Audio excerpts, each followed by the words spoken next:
para que ocorra a liberação da acetilcolina, a gente precisa de cálcio. Esse processo ele libera as vesículas de acetilcolina que estão do citoesqueleto até essa zona ativa.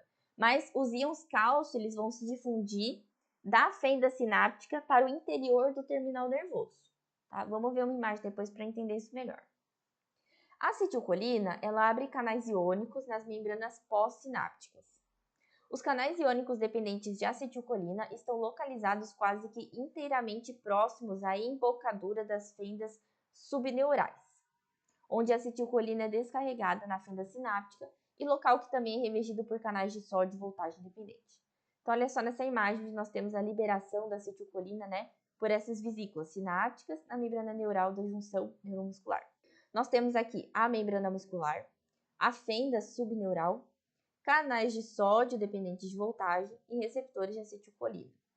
Aqui nós temos essa tal de barra densa, canais de cálcio e a lâmina basal de acetilcolinesterase, que é aquela enzima, né, que vai quebrar a acetilcolina em ácido acético e colina. Nós temos aqui as vesículas na membrana neural e então essas vesículas elas vão se ligar aqui, né, nessa parte da lâmina basal, vão se invaginar, liberar acetilcolina até essa zona, né, que nós vimos aqui, até essa zona ativa, e daí sim vão percorrer o restante do caminho. Lembrando então mais uma vez que um potencial de ação ele se propaga pelo terminal, os canais de cálcio se abrem e permitem que esses cálcios então se difundem na fenda sináptica para o interior do terminal nervoso. O canal dependente de acetilcolina ele é grande o suficiente para permitir que importantes íons positivos como sódio, potássio e cálcio se movam facilmente através da membrana. Mas na prática, muito mais íons sódio fluem através dos canais dependentes de acetilcolina do que quaisquer outros íons, tá? Então, muito mais sódio vão fluir através dos canais.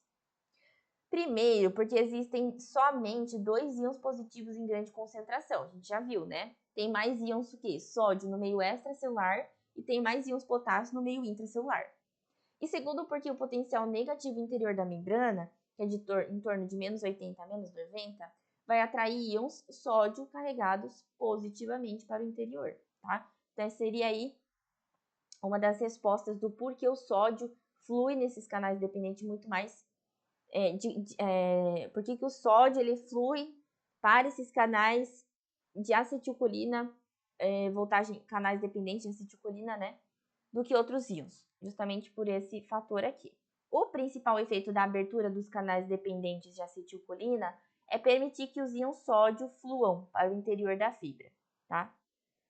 Então, assim como a liberação do cálcio permite, né, a liberação da acetilcolina até a zona ativa, a abertura dos canais dependentes de acetilcolina permite, então, que o íon sódio flua para o interior da fibra, tá? Então, a abertura desses canais dependentes de acetilcolina permite a entrada do íon sódio para a fibra, carregando cargas positivas com ele. Essa conformação cria um potencial positivo local dentro da membrana da fibra muscular, chamado de potencial da placa motora, que abre os canais de sódio dependentes de voltagem vizinhos, permitindo um influxo ainda maior de sódio e iniciando o potencial de ação ao longo da membrana. Então, mais uma imagem. Nós temos aqui, né, a bicamada lipídica.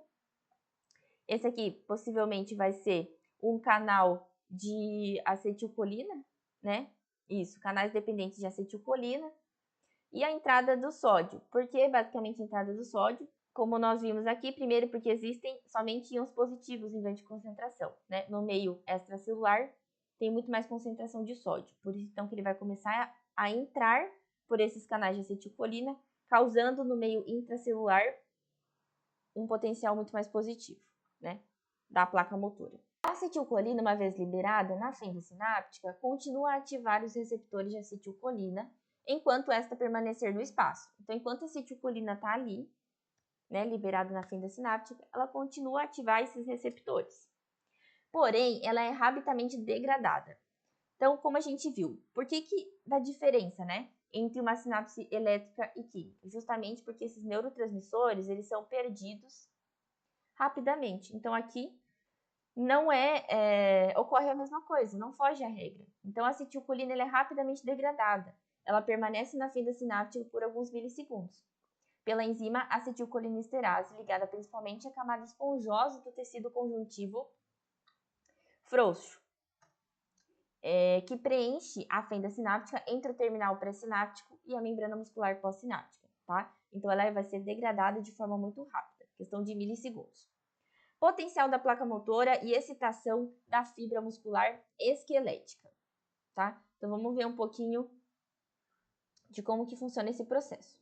O aporte de íon sódio na fibra muscular, quando os canais dependentes de acetilcolina se abrem, faz com que o potencial elétrico dentro da fibra, placa motora, aumente na direção positiva, em até 50 a 75 mV, criando o potencial local denominado de potencial da placa motora, que é suficiente para gerar um potencial de ação na membrana da fibra muscular, tá? Então, como nós tivemos a abertura desses canais dependentes de acetilcolina e a passagem muito mais gritante de íon sódio para dentro da célula, o meio intracelular se torna mais positivo, cerca de 50 a 75 mV, criando justamente esse potencial chamado de potencial da placa motora, tornando, positivo. Então, olha só, nessa figura, potencial da placa motora, ele estava em torno de menos 80.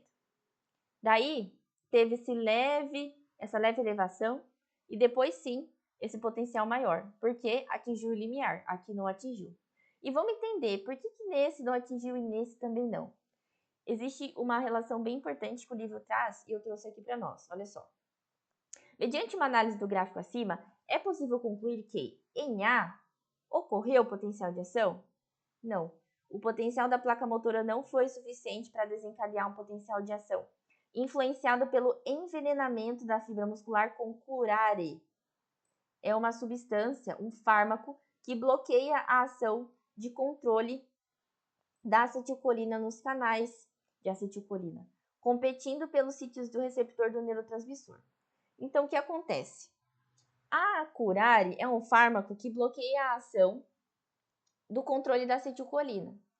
Se eu não tenho a liberação de acetilcolina, o que acontece? Essa acetilcolina ela não vai ser quebrada pela acetilcolinesterase, não vai formar o ácido acético nem a colina, né? E esse neurotransmissor, ele não vai possibilitar o impulso nervoso, neuromuscular. Por isso que, neste caso aqui, não ocorreu potencial de ação. Já em B, o estímulo ele foi forte o bastante e gerou um potencial da placa motora normal, que desencadeou um potencial de ação muscular. Aqui sim desencadeou, né? Porque atingiu aqui em torno de 45, 50 milivolts positivo. E em C, o potencial da placa motora foi enfraquecido, nesse caso específico, pela toxina botulínica, tá? Que é um veneno bacteriano que também é um inibidor de acetilcolina. Então, também ele vai inibir a acetilcolina e não vai permitir esse potencial que ocorra, esse potencial da placa motora, tá? Aí eu trouxe a questão da fadiga da junção neuromuscular. A junção neuromuscular ela é considerada como tendo um alto fator de segurança. Porém, quando ocorre a estimulação da fibra nervosa em frequência superior a 100 vezes por segundo, ocorre uma situação denominada fadiga da junção neuromuscular. Mesmo efeito que causa fadiga das sinapses no sistema nervoso central, tá? Então, é só mais uma forma aqui de trazer algo a mais, só para a gente entender como que funciona essa fadiga justamente nessa junção, neuromuscular.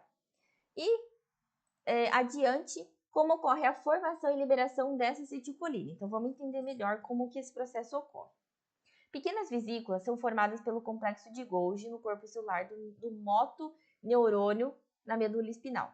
Motoneurônio é um neurônio motor, né? Então, essas vesículas geralmente são produzidas pelo complexo de Golgi, que também tem a função de desintoxicação, auxilia também na produção de carboidrato.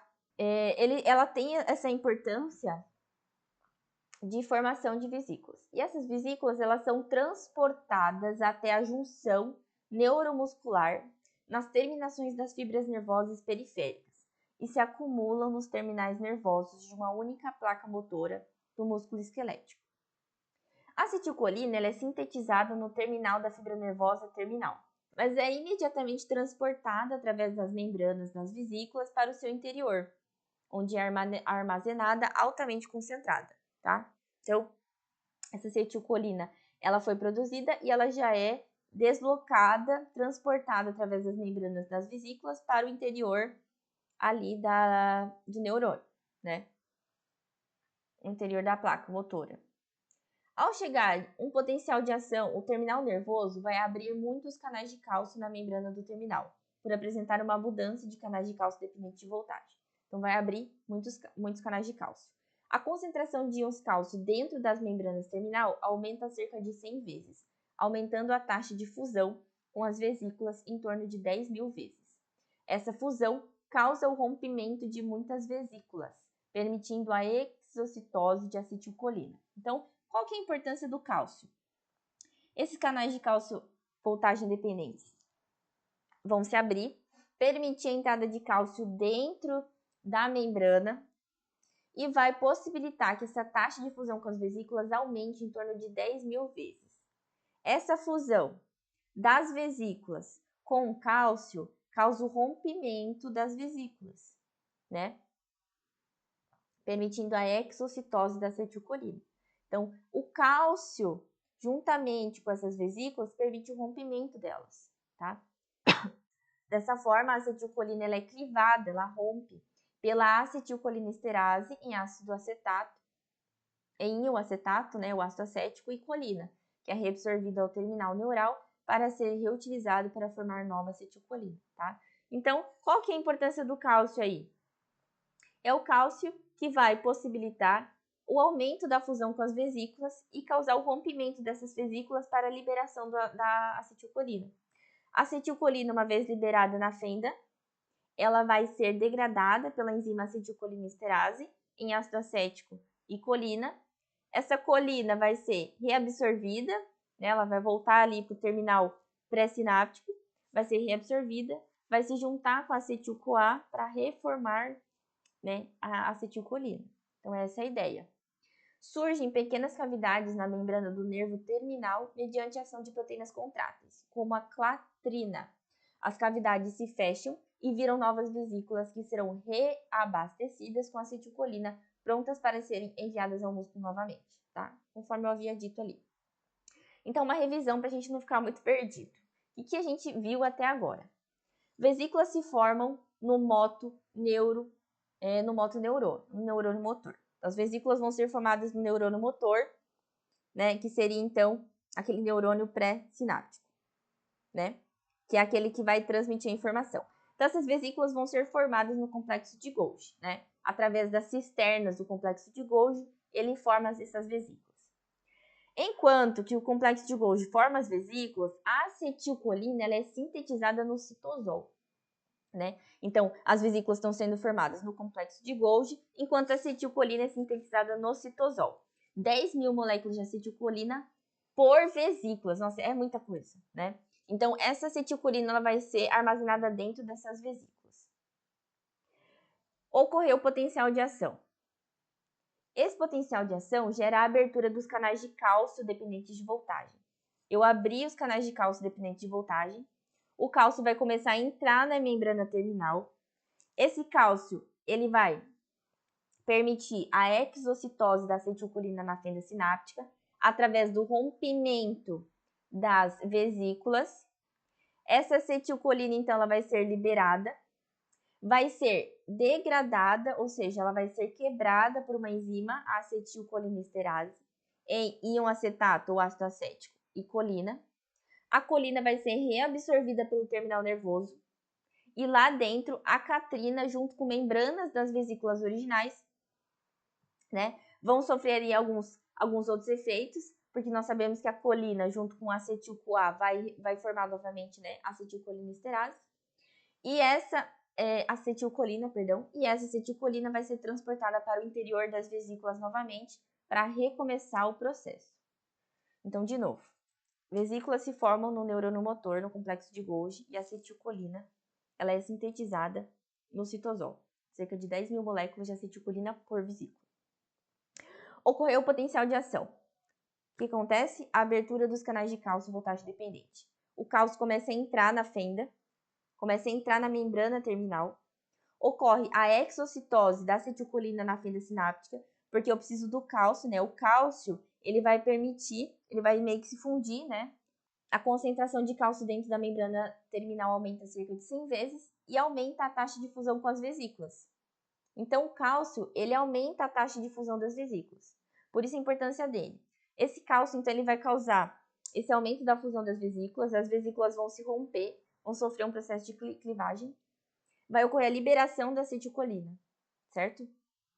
A acetilcolina ela vai ser liberada na fenda sináptica, vai ser degradada por uma enzima, acetilcolinesterase, e vai formar íon acetato, ácido acético e colina. A colina ela vai ser reabsorvida pelo terminal nervoso, vai se ligar a acetil-CoA para formar acetilcolina de novo, para que essa acetilcolina seja transportada para o interior das vesículas novamente, tá? Para o processo recomeçar. Para que a gente finalize, então, esse vídeo, para não ficar muito longo, eu trouxe um aspecto bem interessante, porque ainda é uma doença que é bastante estudada, obviamente, mas pouco se sabe dela.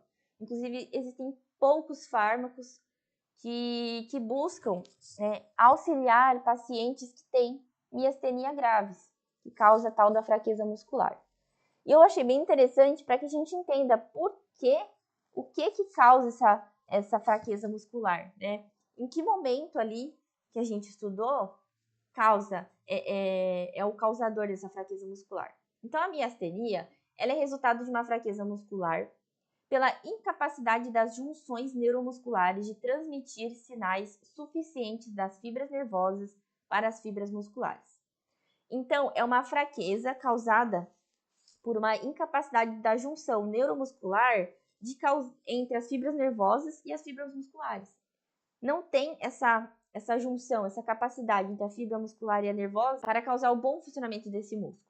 Acredita-se que a miastenia ela é uma doença autoimune, no qual o paciente desenvolve anticorpos que bloqueiam ou destroem seus próprios receptores de acetilcolina na junção neuromuscular pós-sináptica. A doença pode ser amenizada por várias horas mediante a administração de neostigmina ou outro fármaco anticolinesterásico, que permite que quantidades maiores que o normal de acetilcolina se acumulem na fenda sináptica. Então, a função desse fármaco é justamente aumentar a quantidade, a concentração de acetilcolina, para que ela não seja degradada muito rápido. Uma vez que, por acreditar, né, que seja uma doença autoimune, o nosso próprio organismo destrói esses receptores de acetilcolina. Então, a acetilcolina não consegue ficar ali na fenda, né? E todo o processo, toda a cascata, ela não acontece, tá? Então, achei interessante trazer isso, justamente porque acredito que seja uma doença ainda a ser muito explorada, né? Então, a gente finaliza por aqui e daí no nosso próximo vídeo, então, a gente fala um pouquinho sobre o potencial da ação muscular e vamos, então, adiante, tá? Então, nos vemos no próximo vídeo. Um forte abraço e bons estudos!